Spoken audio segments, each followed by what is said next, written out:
The Roman Empire is remembered for its roads, its laws, and its legions. But beneath the marble and monuments lies something quieter, yet just as ambitious. A civilization built not only on conquest, but on cleanliness. This is the story of how Rome washed, soaked, drained, and purified. Of how water shaped daily life. Of baths that could hold thousands, of latrines carved from stone, and of beliefs that linked hygiene with identity, health, and control. But the Roman obsession with bathing did not begin in marble halls or imperial orders. It began earlier, with ritual, with practicality, with the simple need to keep clean in a growing world. In this documentary, we trace the rise of Roman hygiene from its earliest roots to its highest achievements.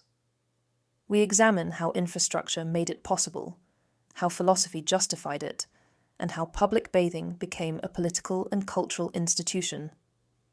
Every chapter is drawn from archaeology, ancient texts, and peer-reviewed research. No fiction, no dramatization, just the story of how one of the greatest empires on earth chose to cleanse itself. This is not just a history of water. This is the story of Rome made clean. This is the waters of Rome. Chapter 1. Before the Baths. Long before the marble arches of imperial bathhouses towered over Roman cities, hygiene was already woven into Roman life, but not in the way we might expect. In the earliest centuries of Rome's history, water was not yet public infrastructure. It was ritual. It was resource. And it was, above all, personal. Early Roman hygiene developed in tandem with the city's religious and domestic habits. Influenced by both Italic and Etruscan customs, Romans understood water not just as something to drink or cook with, but as a purifier. The lustratio, a ritual purification involving water, smoke, and animal sacrifice, was performed to cleanse individuals, homes, or entire communities. After childbirth or before important rites, water served a sacred role, symbolically washing away impurity. This link between water and purity extended into burial practices and early temple design. Vestal virgins, for example, maintained both ritual and physical cleanliness. Their sacred duties included the tending of Rome's eternal flame, but also strict personal hygiene, which included washing routines tied to religious law rather than comfort. In the early Republic, most Roman homes lacked running water. Washing was done using simple basins, collected rainwater, or trips to local streams and fountains. Cleanliness was considered virtuous, but it was a private matter, modest and unstructured. Soap as we know it was not widely used. Instead, early Romans used olive oil and a scraping tool called a strigil to cleanse the skin. These methods would later be adopted and refined in the public baths, but their roots were in these early, intimate settings.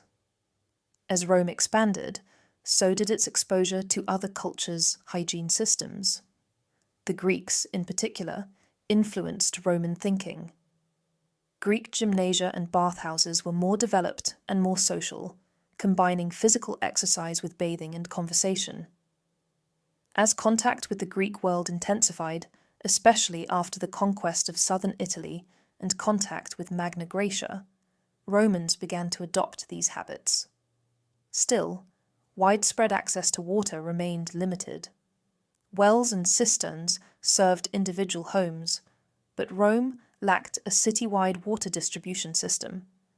That would change dramatically in the late 4th century BCE with the construction of the Aqua Appia, the city's first aqueduct. For the first time, water could be moved deliberately in volume and for public use. That was the foundation, not of bathing alone, but of a new civic identity tied to hygiene. The earliest public bathing spaces were small and modest. Archaeological evidence suggests that communal washing rooms existed in military camps and border towns before they appeared in the heart of the city. These spaces were functional, with little ornamentation, designed to clean, not impress. Their evolution into social and architectural marvels would come later. Hygiene in early Rome was neither luxurious nor uniform.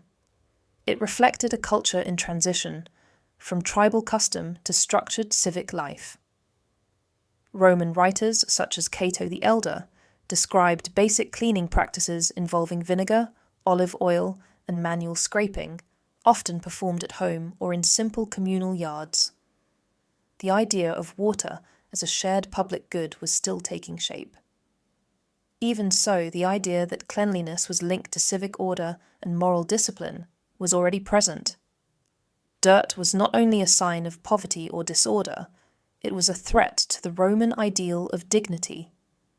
That ideal would find new expression in public baths, but its foundation was laid here, in these early gestures toward purification and control. We also know from archaeological finds in places like Lavinium and early Latium settlements that water basins and drainage systems were already in use by the 6th century BCE.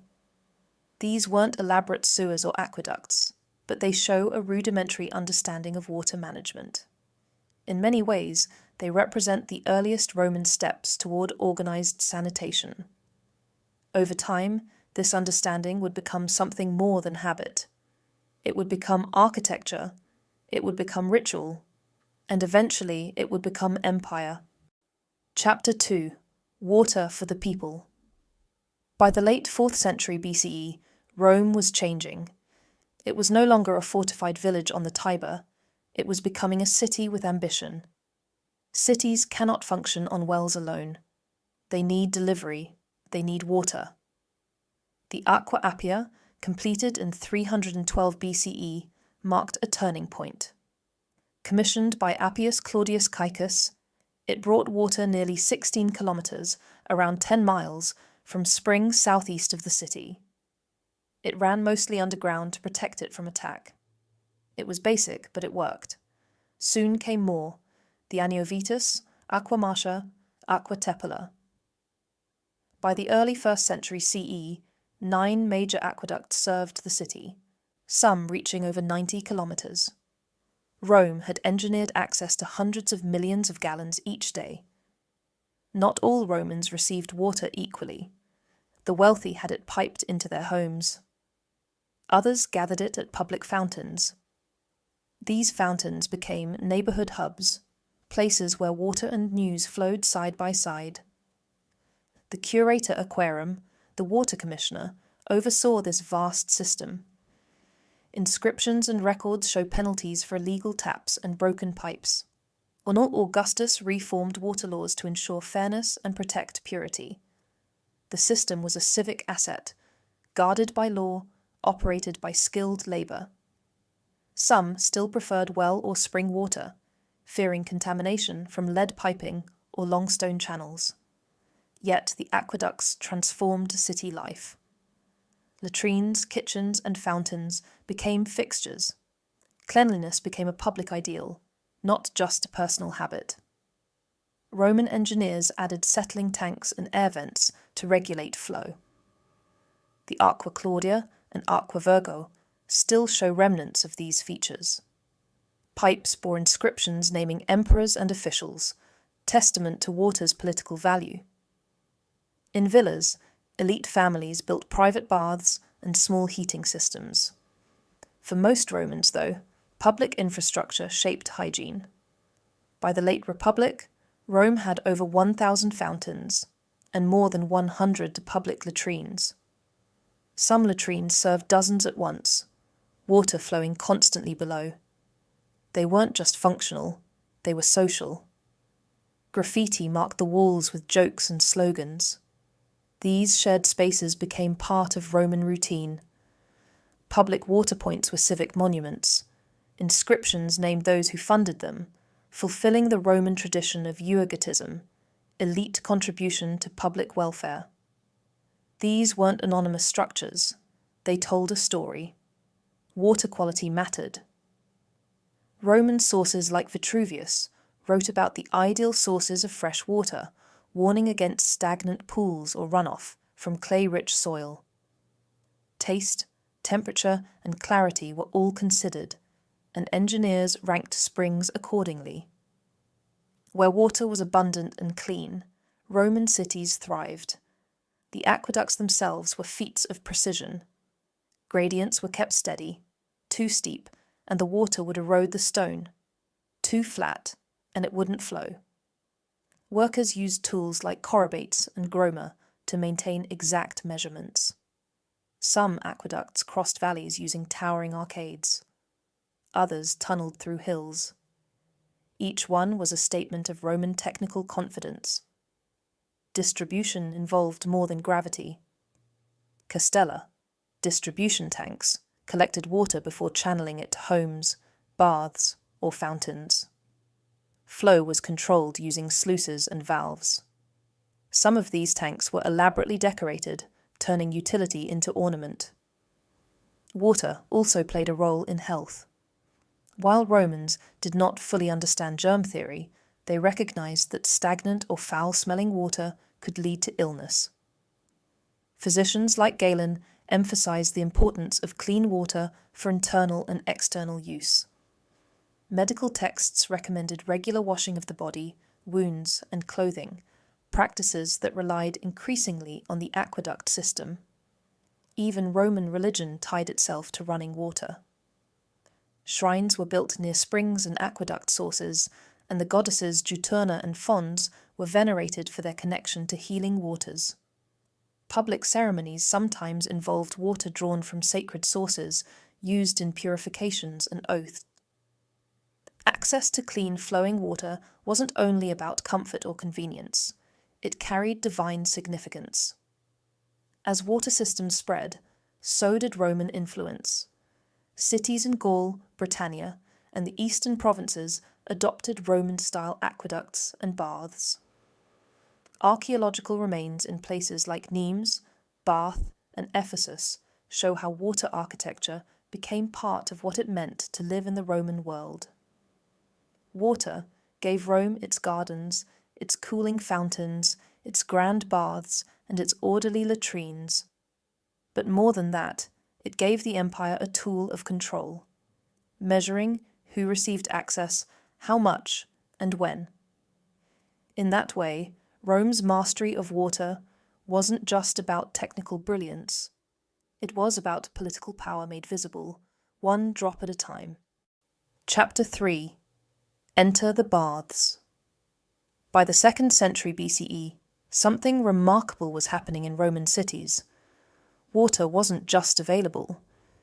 It was abundant. The aqueducts had done more than deliver clean water to fountains and homes. They had made possible a cultural transformation that reshaped how Romans thought about the body, the city, and daily life. With water flowing freely, the stage was set for the rise of one of Rome's most iconic institutions, the public bath. The earliest Roman baths, or balnea, were modest. Often privately owned and located in small neighborhoods, they served basic functions: bathing, washing, occasionally socializing. But as engineering advanced and public funding increased, the baths became monumental. What began as a hygienic necessity evolved into a ritual, a performance of citizenship. By the 1st century CE, large-scale thermae, or imperial baths, began to dominate urban landscapes. These were not mere washhouses. They were massive, architecturally complex spaces that included hot rooms called caldaria, warm tepidaria, cold plunges known as frigidaria, and open courtyards for exercise and leisure. Some even featured libraries, lecture halls, gardens, and shops. The Baths of Agrippa, built in 25 BCEE, were among the first public complexes of this scale. They set a precedent that emperors would expand on for centuries. The baths of Nero, of Titus, and later the baths of Trajan and Caracalla were statements of imperial generosity and civic grandeur. Admission was either free or very cheap, often subsidized by the state or wealthy benefactors. This wasn't just a service. It was propaganda made of stone and steam. Baths operated on a rhythm. Most Romans visited in the afternoon, after work or public duties. Upon entering, they would undress in the apoditerium or changing room, often leaving their belongings with an attendant. Next came exercise in the palaestra, wrestling, lifting weights, or throwing discus, before moving through the bathing cycle from hot to cold. Slaves or attendants would scrape oil and sweat from the skin using curved metal strigils, a practice both functional and symbolic. It was more than cleanliness. It was ritualized refreshment, a shedding of the dust of labour and an immersion into order and leisure. The baths blurred class lines. Senators, freedmen, tradesmen, and sometimes even slaves bathed in the same water, shared the same steam. Though hours and sections were occasionally divided by gender or status, the very existence of such shared space made bathing a civic equalizer. This blending of physical and social hygiene was one of the most radical features of Roman daily life. Technically, the bath complexes were marvels. Hypocaust systems, raised floors heated by furnaces, warmed the caldaria. Flues in the walls circulated hot air. Vast cisterns stored water fed from dedicated aqueduct branches. The Baths of Caracalla, completed in the early 3rd century CE, could serve thousands of bathers a day. They required so much water and firewood that entire supply chains were developed to sustain them. Despite their scale, baths were kept remarkably clean. Water was regularly refreshed. Floors were swept. Mosaic surfaces and marble basins resisted grime and mould. The very act of building the baths from such materials was part of what made them effective. Stone and tile were more than beautiful. They were sanitary. Bathing culture extended beyond Rome. In places like Pompeii, Ostia, and even frontier towns like Timgad in North Africa, baths followed the Roman model. Wherever Rome went, the sound of water steaming, splashing, and echoing through vaulted chambers followed. To be Roman was to bathe like a Roman. But the baths were not just civic. They were political. Emperors built them not just to improve hygiene, but to be remembered. In marble inscriptions at entrances, names of emperors were carved into stone, an enduring association between ruler and refreshment. And for all their grandeur, the baths also raised questions about privacy, health, modesty, and public morality. Roman writers sometimes criticize bathhouses as places of gossip, excess, or vice. But they remained central, and the people returned, day after day, steam rising from stone as the empire washed itself clean. Chapter 4. Beneath the Steam. Beneath the elegance of marble columns and vaulted ceilings, Roman baths were driven by an invisible machine, the furnace. If Rome bathed in heat, it was because someone stoked the fire. And behind the social ritual and architectural grandeur lay a system of labour, engineering, and logistics as critical as any aqueduct. The heating system, known as the hypocausts, was one of the most advanced of its time. It worked by raising the floor on stacks of tiles or brick pillars, creating a hollow space underneath. Into this cavity, hot air was pumped from a furnace, or prefernium, usually located at the edge of the complex.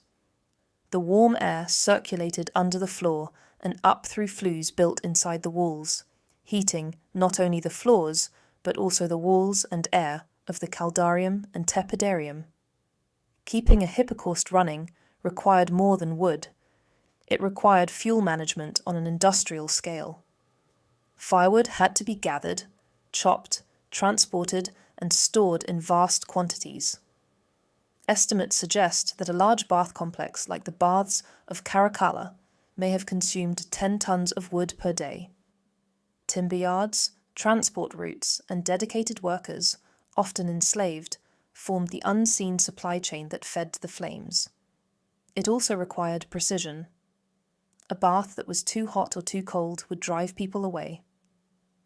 Furnace workers learned to read smoke, judge heat by feel, and regulate airflow by opening or blocking vents. Their job was relentless.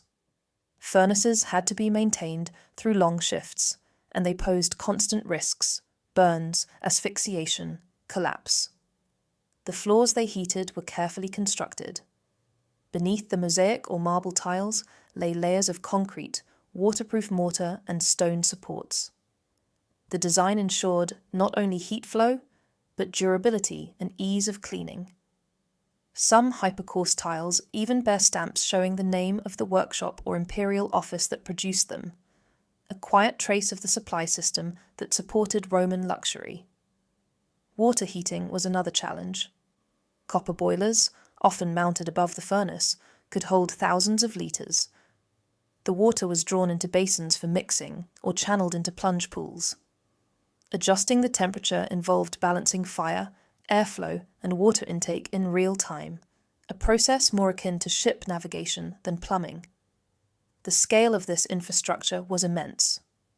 In larger thermae, entire wings were devoted to maintaining heat and water pressure. Engineers inspected pipes, aqueduct feeds, and steam vents. Relief drains helped prevent flooding, and overflow channels fed wastewater into the city's sewer systems, including the ancient Cloaca Maxima. Beyond the mechanical, the design of the baths shaped how people moved and interacted. Architects orchestrated transitions between rooms. Dim corridors led into bright open spaces, sound reverberated off dome ceilings, warm air lingered near the floor. Everything was intentional. Roman baths were immersive, almost theatrical, and behind the sensory experience lay a carefully tuned mechanism. Materials varied depending on region and budget. In cities like Ostia and Pompeii, local stone and terracotta were common, while in Rome and major provincial capitals, builders favoured imported marble and specially fired bricks. The choice of materials wasn't just aesthetic, it affected heat retention, cleaning, and long-term durability. Some baths reused broken pottery and amphorae as filler beneath floors to trap and diffuse heat, a recycling method that doubled as thermal insulation. In colder provinces like Britannia and Germania, heating was even more vital. Roman engineers adapted their hypocaust systems for harsher climates, often building baths closer to forts or embedding them into hillsides for natural insulation. Archaeological digs in sites like Caerleon and Vindolanda reveal modified layouts and thicker masonry to conserve warmth. The effort Rome took to export its bathing culture, even to the empire's icy fringes, testifies to its value, not just as luxury, but as identity. Roman bath technology would echo through time. Centuries later, Islamic bathhouses across the Mediterranean borrowed the hypocaust model. Ottoman architects refined it further. Even modern underfloor heating systems trace conceptual lineage to these ancient furnaces. What began as a Roman innovation became part of a global architectural heritage. So when we speak of Roman engineering, it's not just about bridges and roads, it's about atmosphere, about the ability to shape space through air, heat, and flow. Beneath the steam was a symphony of design, labour, and calculation, carefully balanced, perpetually fueled, and essential to how Rome defined public life. Chapter 5. Rituals of Cleanliness. The Roman bathhouse was never just about water. It was about ritual, rhythm, and reputation. To understand Roman hygiene is to look beyond scrubbing and rinsing. It's to see how daily washing became a statement of identity, health, morality, and belonging. Long before monumental thermae dominated Roman cities, the roots of bathing were tied to religion and superstition. In early Latin traditions, cleansing rituals were used to purify the soul and honour the gods. Dirt wasn't merely physical, it symbolised disorder. From temples to private households, water had sacred weight. And when aqueducts made water abundant, those old beliefs flowed directly into new routines. The typical bath routine was more than a dip and a rinse. It began in the epiditarium, the changing room, where citizens disrobed. From there, they might warm up with exercise in the paliestra, then move through a series of temperature-controlled rooms. The warm tepidarium, the steaming caldarium, and finally the cold plunge of the frigidarium. The transition from hot to cold wasn't random. It reflected Roman ideals of balance and control, principles echoed in medicine and philosophy alike. Soap, as we know it, was rarely used. Instead, bathers applied scented oils to their skin, sometimes olive oil, sometimes imported blends, then scraped them off with a curved bronze tool called a strigil. This removed sweat, dirt, and dead skin, leaving the body cleansed and lightly perfumed. Strigils were personal items, carried like modern-day grooming kits. Wealthy Romans had attendants assist them, while the poor relied on shared tools or simple cloths. These practices weren't purely personal. Bathing was social. Business deals were struck. Poetry recited. Gossip exchanged.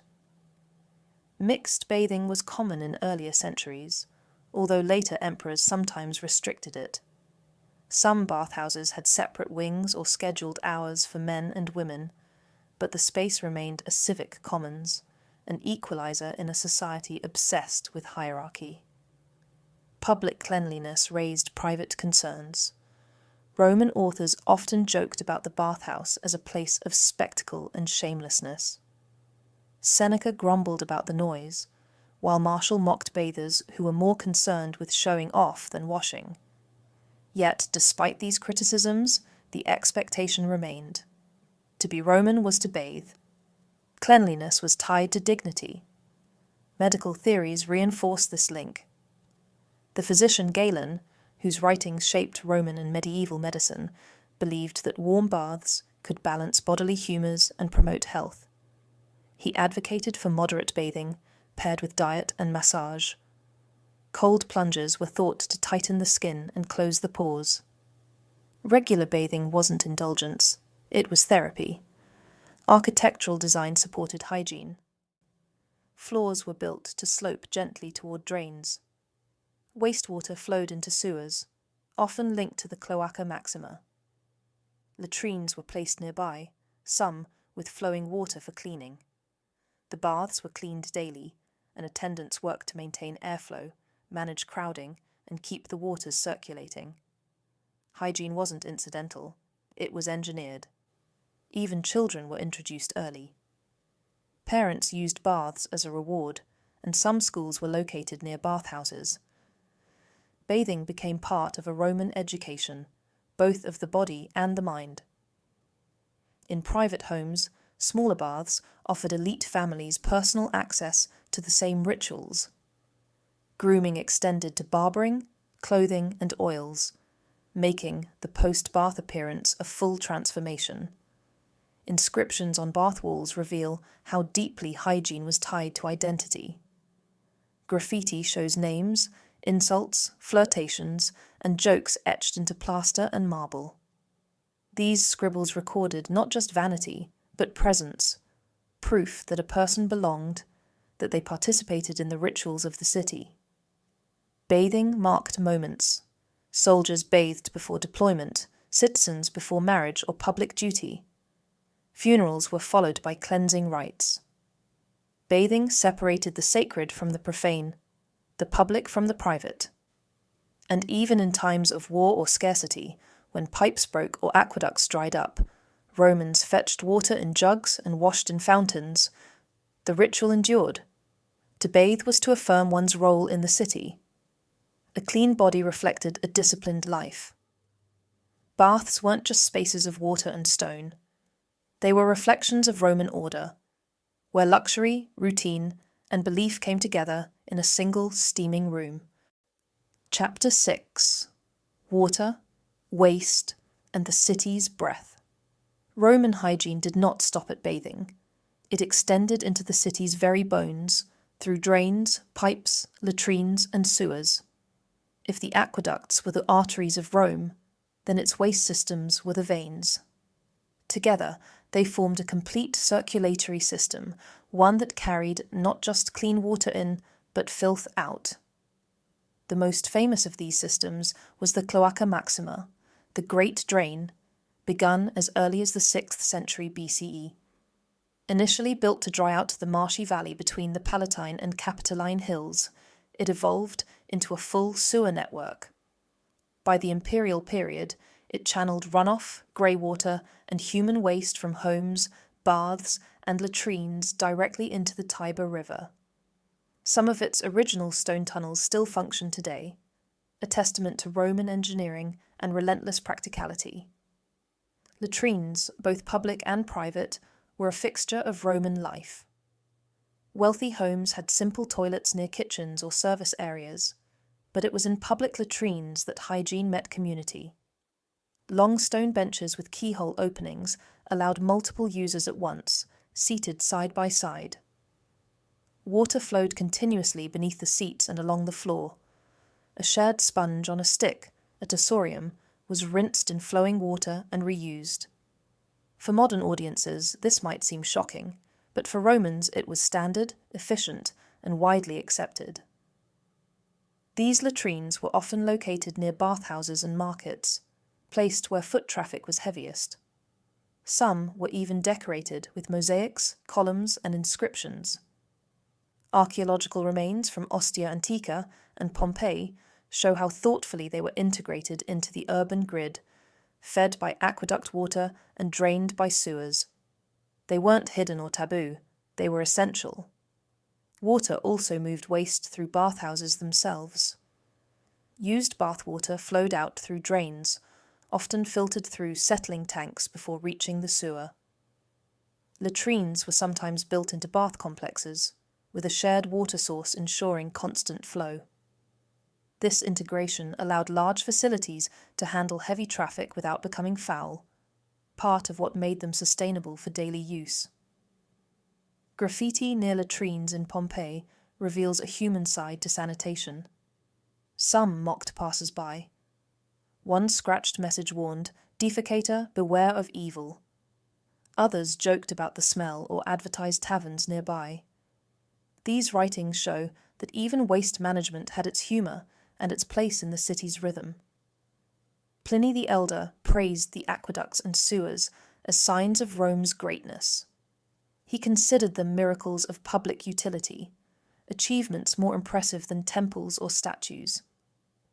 That view was echoed in the priorities of emperors who funded sanitation as civic virtue. The infrastructure wasn't glamorous, but it was critical to Roman identity. Labourers maintained the sewers, cleared blockages, and made repairs. Teams kept bathhouses and latrines running. Their work ensured the system functioned year after year. These networks depended on skill and constant upkeep, not divine blessing, but engineering and effort. Cities across the empire, from Carthage in North Africa to Londinium in Britain, copied these systems. In Roman military camps, latrines were dug downslope from tents, water diverted with care. Even at the empire's edge, waste was managed with forethought. Yet problems still occurred. Overflowing sewers, backed-up drains, and floods into the Tiber reminded everyone of the limits of engineering. Roman writers described the stench, the insects, the urban decay that followed neglect. In dry seasons, when aqueducts slowed, the system could falter. But no city before Rome had attempted sanitation on such a scale, or with such vision. Today, visitors to Rome can still glimpse the vaulted channels of the Cloaca Maxima, some still wet with modern runoff. The Roman approach to hygiene, systemic, shared, engineered, remains the blueprint for urban planning today. To stand in a Roman latrine was to stand inside the mind of the empire, shared and always flowing. Chapter 7. Private Waters. Personal Rituals. Not all Roman bathing happened in great public thermae. Behind the facades of busy streets and beyond the walls of grand cities, Romans also built private baths. These weren't just mini public baths, they reflected status and habit. In homes, villas, and even apartment blocks, private hygiene created its own culture, more intimate, but no less Roman. By the 1st century CE, private bathing had become a common feature in elite homes, especially in the domus of the wealthy. These baths were smaller but followed a familiar sequence: a changing room, a warm room, a hot room, and a cold plunge. Water was heated by small-scale hypocaust systems, sometimes fueled by dedicated slaves. In rural villas, bathhouses stood apart, framed by gardens and morning light. They were costly, but their influence extended into guild halls and temples. Maintaining one meant steady water, heating systems, and upkeep. Only the elite could afford it, but others emulated the model. Even municipal buildings and sanctuaries sometimes included modest bath suites. Private baths offered control. Unlike the crowded public thermae, here one could bathe on their own terms. No waiting, no performance. Philosophers like Seneca praised this seclusion, using it for meditation and discipline. Cleanliness became both personal care and moral practice. Still, bathing wasn't always solitary. Friends and clients might be invited. Politics and hospitality often merged. For the wealthy, a private bath could be both retreat and theatre, another setting to display taste and refinement. Finds from Herculaneum and Tivoli show their elegance. Mosaics and marble surrounded the bather. Some baths even featured libraries or enclosed gardens. Bathing was not isolated from learning or leisure. It was woven into both. Some households employed servants trained in heat and grooming. A well-run bath reflected order and refinement. Philosophical texts from the imperial period treated bathing as metaphor. Cleanliness stood between indulgence and neglect. Bathing too often invited ridicule. Avoiding it completely suggested barbarism. The ideal Roman bather was tidy but not vain. Bathing marked transitions before reunions, rituals, or civic duty. In literature, generals bathed before entering homes. Youth bathed before donning the toga. These moments marked thresholds between roles. In cities, apartment blocks, insulae, sometimes shared small bath spaces in courtyards or basements. Though smaller, they provided nearby hygiene. This reflected a Roman constant. Water must be near. Bathing must be regular. Water came from aqueducts or wells, stored in cisterns and reused where possible. Small hearths warmed the rooms. Floors and vents were designed to keep heat in and mold out. Even modest baths showed engineering skill. Some inscriptions celebrate baths as gifts to gods or status markers. Dedications tied bathing to healing. Religion and hygiene were closely linked. In later traditions, echoes of Roman hygiene persisted. Heated floors and oil cleansing trace back to Rome. When public baths closed during unrest or plague, private systems sustained habits. Rural villas kept hygiene alive as cities declined. The ritual survived even as empires fell. Private baths were not only spaces for routine, they were environments curated for reflection and ritual. Many included perfumed oils stored in painted glass or alabaster vessels.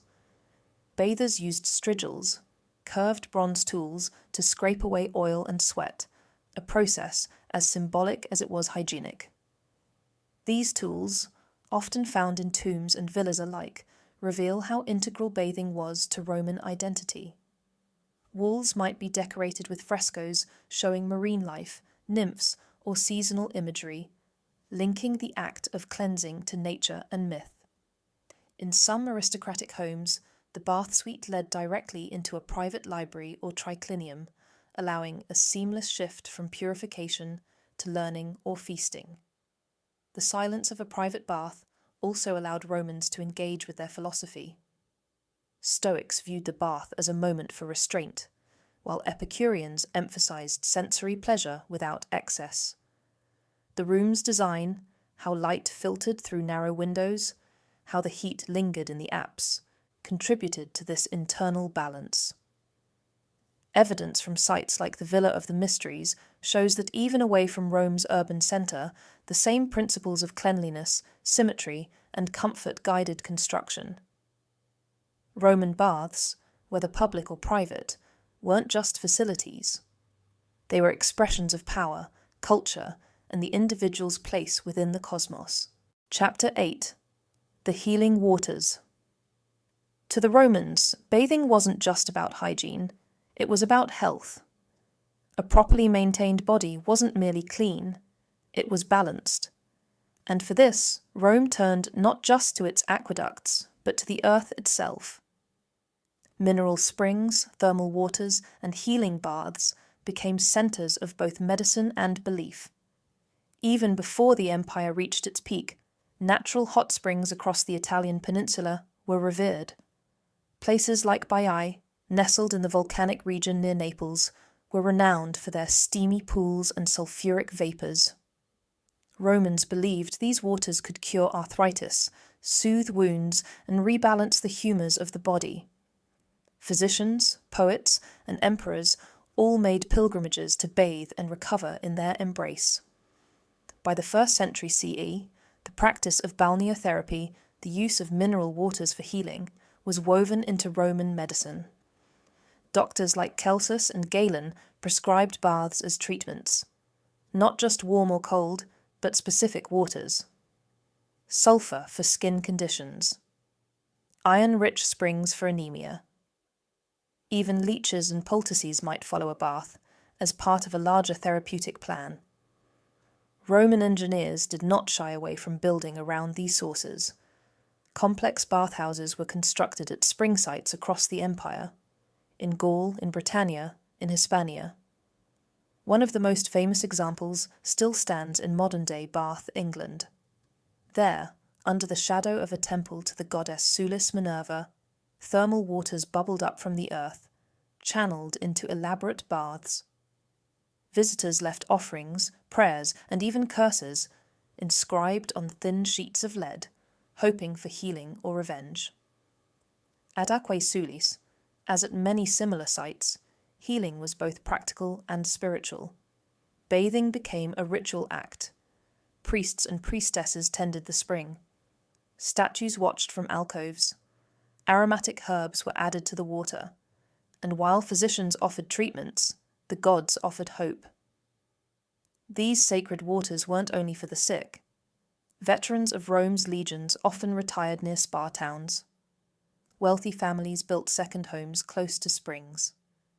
The blend of relaxation, recovery, and religion made these sites more than clinics. They were destinations, a retreat from the noise of Rome, a return to balance. While the elite had access to luxury, state-funded bathhouses at healing springs were often open to the public. The Republic and later the Empire invested in civic health, not just through aqueducts and sewers, but through physical recovery. Access to healing waters was a public good. That too was Roman. Some sites became so famous that emperors themselves took interest. Nero visited Baiae frequently, turning its steamy shores into an imperial playground. Hadrian funded expansions at spa towns across the provinces. Marcus Aurelius, plagued by chronic illness, relied on therapeutic bathing for both body and mind. Inscriptions found at these sites give glimpses into personal stories. Soldiers thanking the gods for pain relief. Parents asking for healing for their children. Merchants leaving thanks after recovering from fever. Each bathhouse, each spring, became a vessel of memory. But not all waters healed. Some carried risks, misused, overused, or combined with poor hygiene. Baths could spread illness. The very same communal warmth that soothed could also harbour contagion. This duality, the healing and the danger, was part of Rome's bathing reality. Even here, water had to be respected. The belief in healing waters did not end with Rome. Medieval pilgrims continued to visit ancient springs, often unaware of their full legacy. Today, modern spas in Europe often sit atop Roman foundations. The marble may be gone, the Latin words worn away, but the idea remains. For Rome, water was life, but in its warmest, most mineral-rich forms, it was also therapy, a medicine you could walk into, a space to be restored, and a reminder that the body, like the city, must be cared for, repaired, and renewed. Chapter 9. The Decline of Cleanliness. For centuries, Roman bathing stood as a testament to civic order, engineering mastery, and daily discipline. But like the empire itself, the bathhouse was not immune to decline. As Rome fractured, so too did its culture of hygiene. The waters slowed, the fires dimmed, and eventually the baths stood cold. This decline was gradual. In the 3rd and 4th centuries CE, public baths still operated, but with growing difficulty. Political instability, economic strain, and recurring plagues eroded the structures that supported daily life. The aqueducts, once marvels of stone and precision, fell into disrepair. Reservoirs cracked, conduits clogged, and entire districts found themselves without regular water. Without water, there could be no bathing. Some baths adapted. Smaller, privately funded facilities lingered in cities like Carthage and Constantinople. But the massive thermae, which had once served thousands, became too expensive to maintain. Engineers vanished into military service or poverty. The fuel supply dwindled. Public funds were redirected to defense, not to steam. Religion also played its part. As Christianity spread, attitudes towards the Roman bathhouse shifted. Some early Christian leaders tolerated or even encouraged bathing, especially for the sick and the poor. Monasteries maintained modest baths for this purpose, but others condemned the luxury, the nudity, and the social mixing. To many, the baths represented a pagan world, one fading fast. Still, continuity persisted in some places. Bishops occasionally repurposed old bathhouses into baptistries. Popes like Gregory the Great saw no sin in washing, but warned against indulgence. In private villas, small-scale baths continued to function into the 5th century, especially in regions like Hispania and North Africa, where invasions arrived later. But in Rome and many cities of the West, collapse was hard to avoid. Vandals sacked Carthage. Visigoths entered Rome. Infrastructure broke down. Public services vanished. In cities like Arles and Trier, grand bathhouses were scavenged for stone. Lead pipes were melted down. Hypocausts were filled with rubble. Some structures became housing, others tombs. In Constantinople, Roman bath culture survived longer. Aqueducts were repaired. Public baths remained part of city life into the early medieval period. Yet even there, the world was changing.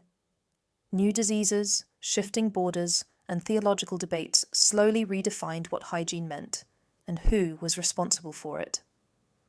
In rural areas, traces of Roman hygiene clung to life. Some villas maintained private baths for decades after the fall of the Western Empire.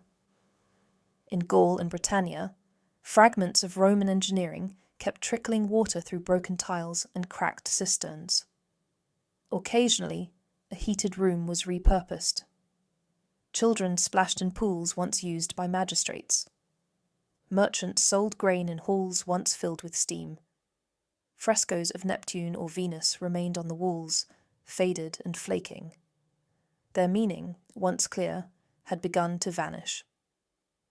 Texts like Vitruvius's De Architectura survived in libraries, but few could read them. The knowledge they contained of pressure, symmetry, balance, was no longer applied. With each forgotten furnace, with each broken flue, a bit more of Rome's ritual washed away. And yet, the memory lingered. Cassiodorus, writing after the empire's fall, mourned the silence of the aqueducts. "The fountains are dry," he wrote, "but we remember how they sang." To him, the decline of the baths was not just physical, it was symbolic. A sign that civilization had shifted, that something once central was now gone. Today, archaeologists uncover soot in the caldarium, shattered tiles in the tepidarium, and coins still trapped in drain pipes. These are not just ruins. They are the ghost of a worldview, a belief that daily ritual and clean water were the foundation of a functioning world. When the baths closed, they took more than warmth and water. They took the echo of an idea. That to be Roman was to be clean, disciplined, and bound by shared space. For a time, that ideal slept in stone, waiting to be rediscovered. Chapter 10. The Afterlife of Roman Cleanliness. Rome fell, but its waters never entirely stopped flowing. The aqueducts cracked, the bathhouses cooled, but the memory of Roman hygiene, its habits, its infrastructure, its worldview, endured. And long after the empire had vanished, echoes of its cleanliness continued to ripple across the centuries. In the early medieval period, many former Roman cities struggled to maintain even the most basic hygiene. Without engineers to repair aqueducts, towns returned to wells and rain barrels. Hypocausts were buried or scavenged. Soap, a rare luxury in Rome, remained scarce. But the Roman idea that water and cleanliness were linked to order and health did not die. It became a shadow beneath new practices. Monastic communities preserved fragments of the Roman model. Benedictine monasteries in particular maintained rules for regular bathing, not daily but seasonal or after labour. Monks used water channels adapted from ruined Roman systems. Cloisters often had lavatories with running water. The ideal of the clean body as a moral symbol lived on, shaped by Christian theology, but unmistakably Roman in its roots. In Byzantium, the eastern echo of Rome, public baths remained in use. Constantinople's emperors maintained bathhouses and aqueducts well into the medieval era. Byzantine physicians studied ancient texts, applying theories of balance and humours. Bathing was not a luxury, but part of healthcare. The architecture, vaulted ceilings, marble benches, heated floors, kept the Roman blueprint alive, even as language and empire changed. In the Islamic world too, Roman hygiene left a mark. After the Muslim conquests of former Roman provinces, especially in North Africa and the Near East, engineers and rulers adapted Roman water systems. The hammam, or traditional bathhouse, evolved from Roman thermae. Heated rooms, cold plunges, social rituals, they all echoed Roman patterns. The Quran encouraged cleanliness, and cities like Baghdad, Cordoba, and Cairo built public baths on principles inherited from antiquity. By the time of the Crusades, Europeans encountering Islamic culture in the Levant rediscovered the sophistication of bathhouses. Returning knights and clerics brought home more than stories, they brought inspiration. In places like Sicily and southern Spain, Roman and Islamic bathing traditions merged, building a bridge between empires. During the Renaissance, the revival of classical texts brought renewed interest in Roman health and hygiene. Architects studied Vitruvius. Physicians referenced Galen. The ruins of ancient bathhouses became subjects of scholarly attention. In Rome itself, efforts were made to uncover and preserve what remained of the thermae. Artists sketched their arches. Poets imagined their echoes. The ruins became monuments, not just to grandeur, but to ritual. In the 18th and 19th centuries, the rediscovery of sites like Pompeii and Herculaneum gave the modern world a vivid picture of daily Roman bathing. The detail was stunning.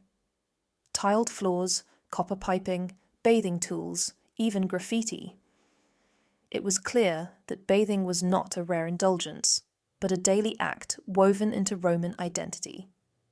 modern spas and wellness culture owe much to these rediscoveries.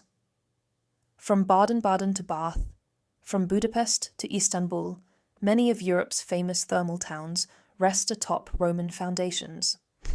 The language of hydrotherapy, the design of saunas, even the concept of a spa day, can be traced to the ancient belief that water heals, cleanses, and civilizes. Public sanitation, too, owes Rome a debt. The idea that a city should provide clean water, regulate waste, and promote hygiene for all citizens remains a Roman legacy. While modern plumbing and microbiology surpassed Roman knowledge, the principle that health is a shared civic goal was first laid in stone beneath aqueducts and inscribed into marble beside public fountains. Today, the ruins of Roman baths do more than attract tourists. They remind us that civilization is not just built on conquest or law, but on care. That a city's greatness can be measured not only in temples or roads, but in how it treats the body, its own and its people's. Rome's bathhouses may be broken, but their ideals are not. In every warm shower, every flowing tap, every act of daily hygiene, something ancient remains. A quiet inheritance, a ritual that survives empire.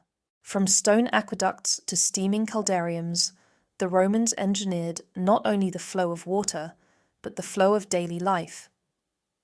Their bathhouses were not indulgence. They were infrastructure, ritual, and identity. Across the centuries, even as the empire faded, its waters lingered, in monasteries, in manuscripts, in the cities that rose from its ruins. This documentary has followed that journey, from muddy springs to marble halls, from military discipline to medical care. We've let the facts speak, double-checked and drawn from the best available historical and archaeological sources. No speculation, no fantasy, just the truth as far as history allows. If you value deep, honest storytelling like this, consider subscribing to History's Edge. Your support helps us create more carefully researched documentaries, bringing the ancient world back into focus, one story at a time. Thank you for listening, and until next time, stay curious.